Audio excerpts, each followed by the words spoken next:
Hello friends, welcome to my channel. இன்றைக்கி நாம் என்ன பார்க்க போகிறோன்னா, பாவக்காய் பொரியல் எப்படி செய்யலான்னு பார்க்கலாம் வாங்க. அதுக்கு ஒரு கடாயில் 2 ஸ்பூன் அளவுக்கு எண்ணெய் சேர்த்துக்கோங்க. எண்ணெய் நல்லா சூடானோன்னே 1 ஸ்பூன் அளவுக்கு சோம்பு சேர்த்துக்கோங்க. சோம்பு நல்லா பொரிஞ்சு வந்தோடனே 2 காஞ்ச மிளகாய் சேர்த்துக்கோங்க.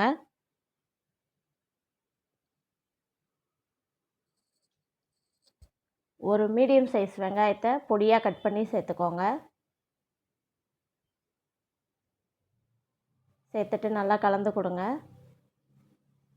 கருவேப்பிலை கொஞ்சமாக சேர்த்துக்கோங்க. வெங்காயம் நல்லா கண்ணாடி பதம் வர வரைக்கும் நல்லா கலந்து கொடுங்க. சின்ன தக்காளியாக ஒரு தக்காளி பொடியாக கட் பண்ணி சேர்த்துக்கோங்க. சேர்த்துட்டு நல்லா கலந்து கொடுங்க. தக்காளி நல்லா மசிஞ்சு வரணும்.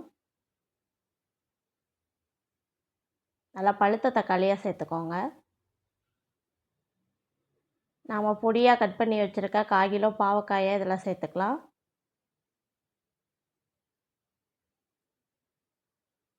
பாவக்காய் சேர்த்துட்டு நல்லா கலந்து கொடுங்க. பாவக்காய் கொஞ்சம் நேரம் நல்லா எண்ணெயிலேயே வதங்கணும். இதில் தண்ணி எதுவுமே சேர்க்கக்கூடாது. அடுப்பை லோ ஃப்ளேமில் வச்சுட்டு மூடி வச்சு எண்ணெயிலேயே வதக்குங்க. உப்பு தேவையான அளவுக்கு சேர்த்துக்கலாம்.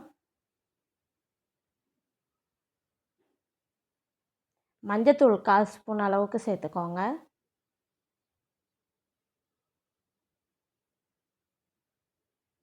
மிளகாத்தூள் 1/2 ஸ்பூன் அளவுக்கு சேர்த்துக்கோங்க.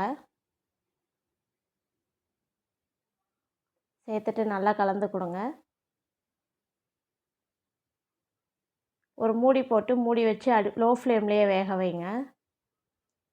இடையில அடி பிடிக்காத அளவுக்கு கலந்து கொடுத்துக்கோங்க.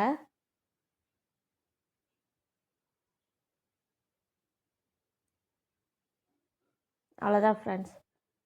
பாவக்காய் நல்லா வெந்து வந்தோடனே ஒரு 4 ஸ்பூன் அளவுக்கு தேங்காய் துருவல் சேர்த்துக்கோங்க.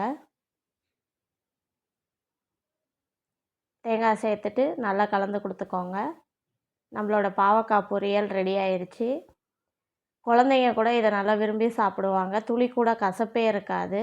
இது ரச சாதம், வெரைட்டி ரைஸ் எல்லாத்துக்குமே சூட் ஆகும். வீட்டில் செஞ்சு பார்த்துட்டு கமெண்ட் பண்ணுங்கள். சேனல் பிடிச்சிருந்துச்சுன்னா சப்ஸ்கிரைப் பண்ணுங்கள், லைக் பண்ணுங்கள், ஷேர் பண்ணுங்கள், சேனலுக்கு சப்போர்ட் பண்ணுங்கள். தேங்க்ஸ் ஃபார் வாட்சிங். தேங்க்யூ.